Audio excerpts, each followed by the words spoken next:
صدیوں پرانی بات ہے، کسی گاؤں میں حسین نام کا ایک مالی رہتا تھا جو بادشاہ کے شاہی باغ میں کام کرتا تھا، لیکن پھر بھی وہ بہت غریب تھا۔ ایک دن جب وہ صبح سویرے بادشاہ کے باغ کی طرف جا رہا تھا، اچانک ایک بلبل اس کے پیروں تلے آ گری اور کچلے جانے سے بال بال بچ گئی۔ حسین نے بلبل کو اٹھا کر ایک طرف رکھا تو بلبل بولی، تمہاری بہت مہربانی، میں بہت بیمار ہوں اس لیے اڑ نہیں سکتی۔ اگر تم مجھے میرے گھونسلے تک پہنچا دو تو میں تمہارا یہ احسان کبھی نہیں بھولوں گی۔ حسین نے بلبل کو اٹھا کر اس کے گھونسلے میں پہنچا دیا۔ اس نے پوچھا، بلبل رانی، جب تم بیمار ہو تو کھانا کیسے لاؤ گی؟ تم تو اڑ نہیں سکتی۔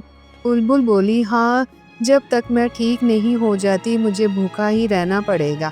اگر تم میرے لیے کچھ پھولوں کا انتظام کر دو تو بہت اچھا ہوگا، کیونکہ میں صرف پھول کھاتی ہوں۔ حسین بولا، تم بالکل فکر مت کرو بلبل رانی، میں بادشاہ کے باغ میں کام کرتا ہوں، وہاں سینکڑوں طرح کے پھول ہیں۔ اس کے بعد حسین بادشاہ کے محل کی طرف چل دیا۔ وہاں پہنچ کر اس نے سارا دن باغ میں کام کیا اور پھر گھر واپس جاتے وقت اس نے کچھ پھول توڑ کر جیب میں رکھ لی۔ اسی وقت باغ کے صدر مالی فیروز خان نے اسے دیکھ لیا اور بولا، ارے حسین، یہ پھول تم چوری کر کے کہاں لے جا رہے ہو؟ جانتے ہو شاہی پھول چوری کرنے کی کیا سزا ہے؟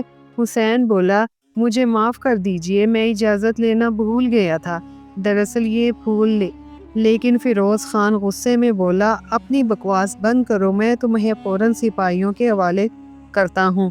حسین نے کہا، نہیں نہیں، مجھے معاف کر دیجئے، آپ جو سزا دیں گے وہ قبول ہے، لیکن سپاہیوں کے حوالے مت کیجئے۔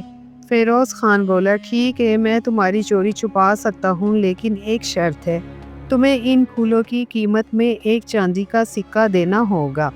یہ سن کر حسین نے تڑپتے ہوئے ایک چاندی کا سکہ نکالا اور اسے دے دیا۔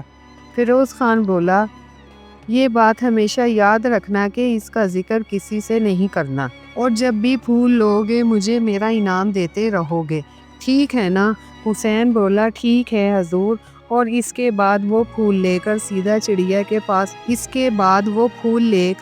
بلبل کے پاس پہنچ گیا اور بولا، یہ لو بلبل رانی تمہارا کھانا۔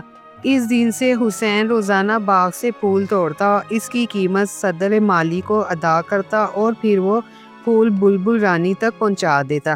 ایک دن بلبل نے پوچھا، تم میرے لیے اتنی پریشانی کیوں اٹھاتے ہو؟ حسین بولا، ایسی بات نہیں بلبل رانی، تمہاری خدمت کر کے مجھے خوشی ملتی ہے، تم جلدی سے اچھی ہو جاؤ۔ یہ کہہ کر وہ چلا گیا۔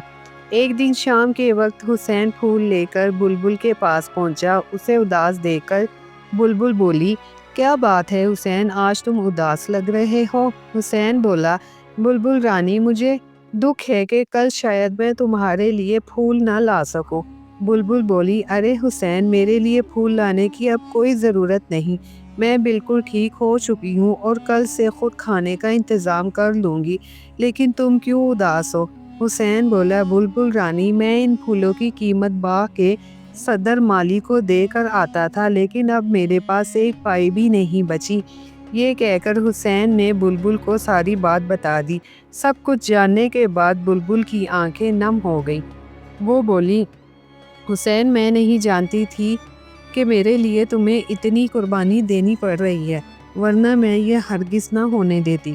حسین بولا، تم پریشان مت ہو بلبل رانی، میں اس لیے اداس نہیں تھا کہ میرے پاس پیسے نہیں ہیں، بلکہ مجھے تمہارے کھانے کی فکر تھی، لیکن اب تم ٹھیک ہو چکی ہو، میری فکر دور ہو گئی۔ بلبل نے کہا، ٹھیک ہے، تم جاؤ، لیکن روز مجھ سے ملنے آتے رہنا۔ اس دن سے حسین بلبل کے لیے پھول تو نہیں لاتا تھا، لیکن واپسی پر روز اس سے مل کر جاتا تھا۔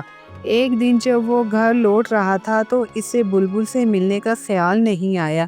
حسین کو جاتے دیکھ کر بلبل نے آواز دی، حسین، میں تمہارا انتظار کر رہی تھی اور تم بنا ملے ہی جا رہے ہو۔ حسین بولا، ارے بلبل رانی، آج تو مجھے خیال ہی نہیں رہا، بتاؤ تم کیسی ہو؟ بلبل بولی، حسین، تم نے میری بیماری کے وقت جو احسان کیا ہے میں اس کی قیمت تو نہیں چکا سکتی، لیکن آج میں تمہیں ایک ایسا بیج دیتی ہوں جو شاید تمہاری ساری غربت اور پریشانی دور کر دے۔ یہ کہہ کر بلبل نے اپنے گھونسلے سے ایک بیج اٹھایا اور حسین کی ہتھیلی پر رکھ دیا۔ پھر وہ بولی، سنو، یہ کوئی عام بیج نہیں ہے بلکہ ایسا بیج ہے جس سے ایسا درخت بنے گا جس کے پھول سونگھنے والا ہمیشہ صحت مند اور جوان رہے گا۔ اس درخت کے پھول بہت قیمتی ہوں گے اور تم انہیں بیچ کر بہت سا پیسہ کما سکو گے، لیکن خیال رہے یہ درخت 1 مہینے میں ہی بڑا ہو جائے گا اور اس کے پھول صرف رات کے وقت ہی نکلا کریں گے اور دن نکلتے ہی غائب ہو جائیں گے، اس لیے تم ان پھولوں کو رات میں ہی توڑنا۔ بیج پا کر وہ بلبل کی بات سن کر حسین بہت خوش ہوا اور بولا، تم نے تو میری قسمت ہی بدل دی، لیکن یہ بتاؤ اتنا انمول بیج تمہیں کہاں سے ملا؟ بلبل بولی، یہ ایک راز ہے جو میں آج نہیں بتا سکتی، لیکن وقت آنے پر ضرور بتاؤں گی۔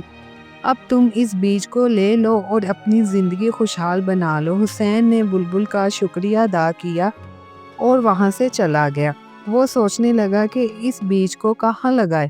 آخر اس نے فیصلہ کیا کہ اسے شاہی باغ میں ہی لگائے گا تاکہ وہ محفوظ رہے اور بادشاہ خوش ہو کر اسے انعام دے۔ اگلے دن جب حسین شاہی باغ میں پہنچا اور اس نے بیج بونے کے لیے گڑھا کھودنا شروع کیا تو صدر مالی فیروز خان نے اسے دیکھ لیا اور بولا، ارے یہ بے وقوف حسین یہاں کیا کر رہا ہے؟ حسین بولا، حضور میں یہاں ایک بہت خاص قسم کے پھولوں کا بیج بو رہا ہوں۔ اس کے بعد اس نے صدر مالی کو بیج اور پھولوں کی خاصیت کے بارے میں سب کچھ بتا دیا۔ سب کچھ جاننے کے بعد فیروز خان کی آنکھوں میں لالچ آ گیا۔ وہ سوچنے لگا کہ اگر یہ سچ ہے تو بادشاہ اس کے بدلے میں اسے لاکھوں اشرفیہ دے سکتا ہے۔ حسین نے کہا، حضور کیا میں اس بیج کو یہاں بو سکتا ہوں؟ اس پر آمدنی کا آدھا حصہ آپ کو دوں گا۔ فیروز خان بولا، ٹھیک ہے بو سکتے ہو، لیکن یہ بتاؤ کہ تمہیں یہ جادوئی بیج کہاں سے ملا؟ حسین نے اسے بلبل کے بارے میں سب کچھ بتا دیا۔ اس دن سے فیروز خان حسین سے اچھا سلوک کرنے لگا۔ دن گزرتے گئے، 30 دن میں اس پودے نے ایک عظیم درخت کا روپ دھار لیا۔ جیسے ہی سورج ڈوبا، محل کا ماحول ایک معطر خوشبو سے مہک اٹھا۔ حسین نے کہا، دیکھیے حضور، درخت پر پھول کھل رہے ہیں۔ فیروز خان بولا، واہ حسین، کتنی خوشبو ہے، میں خود کو بہت تر و تازہ محسوس کر رہا ہوں۔ حسین خوشی سے پھول توڑنے کے لیے آگے بڑھتا ہے۔ فیروز خان زور سے چلایا، سپاہیوں، اس چور کو پکڑ لو، آج یہ راز میں پکڑا گیا ہے۔ یہ سنتے ہی حسین گھبرا گیا اور بولا، نہیں میں چور نہیں ہوں، لیکن سپاہیوں نے اس کی ایک نہ سنی اور اسے پکڑ لیا۔ فیروز خان بولا، آج مجھے یقین ہو گیا کہ پھولوں کی چوریاں یہی کیا کرتا تھا۔ حسین بولا، نہیں حضور، مجھے چھوڑ دیجئے، یہ درخت میرا ہے، میں نے ہی لگایا ہے۔ فیروز خان چلایا، بے وقوف، چوری کرتا ہے اور سینہ زوری بھی دکھاتا ہے۔ سپاہیوں نے حسین کی پٹائی شروع کر دی۔ فیروز خان نے ہمدردی دکھاتے ہوئے کہا، بس بس رہنے دو، بہت مار پڑ چکی ہے۔ حسین سب کچھ سمجھتے ہوئے بھی اپنی قسمت پر آنسو بہاتا رہا اور گھر چلا گیا۔ سپاہیوں کے جانے کے بعد فیروز خان نے زمین پر بکھرے پھول اکٹھے کیے اور سوچا، اب میں ان پھولوں کا گلدستہ بنا کر بادشاہ کو پیش کروں گا اور انعام پاؤں گا۔ ادھر حسین سیدھا بلبل رانی کے پاس پہنچا اور روتے ہوئے سارا واقعہ سنایا۔ بلبل بولی، یہ تو بہت برا ہوا، میں نے تمہیں منع کیا تھا کہ یہ راز کسی کو مت بتانا۔ حسین بولا، تم سچ کہتی ہو بلبل رانی، مجھ سے بڑی غلطی ہو گئی۔ بلبل بولی، کوئی بات نہیں، گھر جاؤ، اگر خدا نے چاہا تو کوئی راستہ نکل آئے گا۔ دوسری طرف فیروز خان نے پھولوں کا گلدستہ تیار کیا اور بادشاہ کے سامنے پیش کیا۔ بادشاہ نے کہا، احمد خان، آج شاہی باغ کی طرف سے اتنی پیاری خوشبو کیسے آ رہی ہے؟ اس نے تو مجھے مست کر دیا ہے۔ فیروز خان بولا، بادشاہ سلامت، یہ انوکھے جادوئی پھولوں کا کمال ہے، میں ان کا گلدستہ آپ کے لیے لایا ہوں۔ بادشاہ نے گلدستہ سونگا اور بولا، مجھے لگ رہا ہے جیسے میں جوان ہو گیا ہوں۔ یہ کس درخت کے پھول ہیں؟ فیروز خان بولا، بادشاہ سلامت، یہ جوانی بخش درخت کے پھول ہیں، انہیں سونگھنے سے انسان ہمیشہ جوان صحت مند رہتا ہے۔ بادشاہ حیران ہوا، سچ مچ؟ مجھے یہ درخت دکھاؤ۔ دونوں باغ میں پہنچے۔ بادشاہ نے کہا بے شک پھول جتنے خوبصورت ہے درخت بھی اتنا ہی خوبصورت ہے۔ فیروز خان بولا بادشاہ سلامت، میں نے سالوں کی محنت سے اسے لگایا ہے، اس کے پھول صرف رات کو ہی ملتے ہیں اور صبح غائب ہو جاتے۔ بادشاہ نے پوچھا اتنے قیمتی بیج تمہیں کہاں سے ملا؟ فیروز خان نے جھوٹی کہانی سنائی، مجھے یہ بیج ایک اللہ والے نے دیا تھا۔ بادشاہ بولا تمہارے جیسے قابل آدمی پر مجھے فخر ہے، میں تمہیں 100 سونے کی اشرفیاں انعام میں دیتا ہوں اور کل دربار میں 1000 اشرفیاں اور لوگے۔ اب فیروز خان روزانہ پھولوں کا گلدستہ بادشاہ کو دینے لگا۔ بادشاہ پھول سونگھتا اور بہت خوش ہوتا۔ ادھر حسین ایک سیٹھ کے یہاں مزدوری کر کے گزارا کرتا تھا، جبکہ فیروز خان دولت سمیٹ رہا تھا۔ بادشاہ کی بیوی کا انتقال ہوئے کئی سال بیت چکے تھے۔ اس کی اکلوتی بیٹی عائشہ 6 ماہ سے اپنی خالہ کے گھر تھی، جو اچانک واپس آ گئی۔ اسے دیکھ کر بادشاہ بہت خوش ہوا۔ شہزادی نے کہا ابو آپ تو اچانک جوان ہو گئے ہو۔ بادشاہ نے کہا بیٹا پہلے آرام کرو پھر باتیں کریں گے۔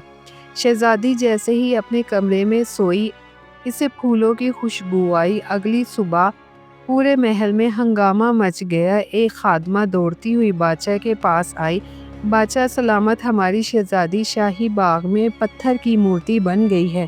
بادشاہ کے پیروں تلے سے زمین کھسک گئی۔ سب باغ میں پہنچے جہاں شہزادی پتھر کی مورتی بنی کھڑی تھی۔ بادشاہ نے فیروز خان سے پوچھا تمہیں ہی پتا ہوگا کہ یہ کیا جادو ہے، جلدی بتاؤ ورنہ میں تمہاری گردن اڑا دوں گا۔ فیروز خان کانپنے لگا۔ بادشاہ سلامت مجھے کچھ نہیں پتا۔ بادشاہ غصے سے بولا تم نے ہی تو یہ درخت لگایا تھا، تم ہی جانتے ہو۔ اب فیروز خان نے سچائی بتا دی۔ بادشاہ سلامت میں نے دولت کی لالچ میں جھوٹ بولا تھا، یہ درخت حسین نامی مالی نے لگایا تھا جسے میں نے باغ سے نکال دیا تھا۔ سچائی سن کر بادشاہ کا چہرہ غصے سے تمتما اٹھا۔ اس نے سپاہیوں کو حکم دیا فیروز خان کو عمر قید کی سزا دو اور حسین کو فوراً میرے سامنے پیش کرو۔ سپاہی حسین کے گھر پہنچے۔ راستے میں بلبل نے یہ منظر دیکھا اور سوچا حسین کو کیوں پکڑ کر لے جا رہے ہیں، مجھے فوراً محل پہنچنا ہوگا۔ سپاہی حسین کو بادشاہ کے سامنے پیش کر دیا۔ بادشاہ نے کہا حسین تم نے ہمارے باغ میں ایسا جادوئی درخت لگایا ہے جس نے میری بیٹی کو پتھر کی مورتی بنا دیا ہے، بتاؤ وہ کیسے دوبارہ زندہ ہوگی؟ حسین کے ہوش اڑ گئے۔ اس نے کہا بادشاہ سلامت میں نے درخت لگایا ضرور تھا لیکن شہزادی کے پتھر بننے کا مجھے علم نہیں۔ اسی وقت بلبل وہاں آ پہنچی اور بولی بادشاہ سلامت جلدی میں فیصلہ مت کیجیے۔ ایک چڑیا کو بولتی دیکھ کر بادشاہ حیران رہ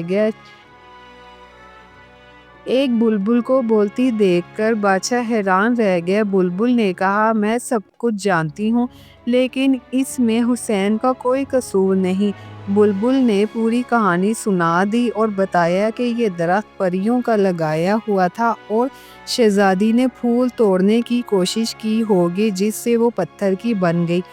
بلبل نے وعدہ کیا کہ وہ حسین کی مدد سے شہزادی کو زندہ کرے گی۔ بادشاہ نے 3 دن کی مہلت دی۔ بلبل نے حسین کو ایک ترکیب بتائی۔ رات کو حسین باغ میں چھپ گیا۔ آدھی رات کو 4 پریاں آسمان سے اتریں۔ حسین نے موقع پا کر ان کی جادوئی چھڑیاں لے لی۔ پریوں نے کہا ارے انسان ہماری چھڑیاں واپس دو ورنہ تمہارا بھی یہی حشر ہوگا۔ حسین بولا میں چھڑیاں تمہیں ایک شرط پر دوں گا، پہلے شہزادی کو زندہ کرو۔ پریوں کے پاس کوئی چارہ نہ تھا، انہوں نے شہزادی کو زندہ کر دیا۔ حسین نے چھڑیاں واپس کی اور شہزادی کو بادشاہ کے پاس لے گیا۔ اپنی بیٹی کو زندہ دیکھ کر بادشاہ بہت خوش ہوا۔ اس نے حسین کو انعامات سے نوازا اور کچھ عرصے بعد اپنی بیٹی کی شادی اس سے کر دی۔ فیروز خان عمر بھر قید میں سڑتا رہا جبکہ حسین اور شہزادی خوشی خوشی رہنے لگے۔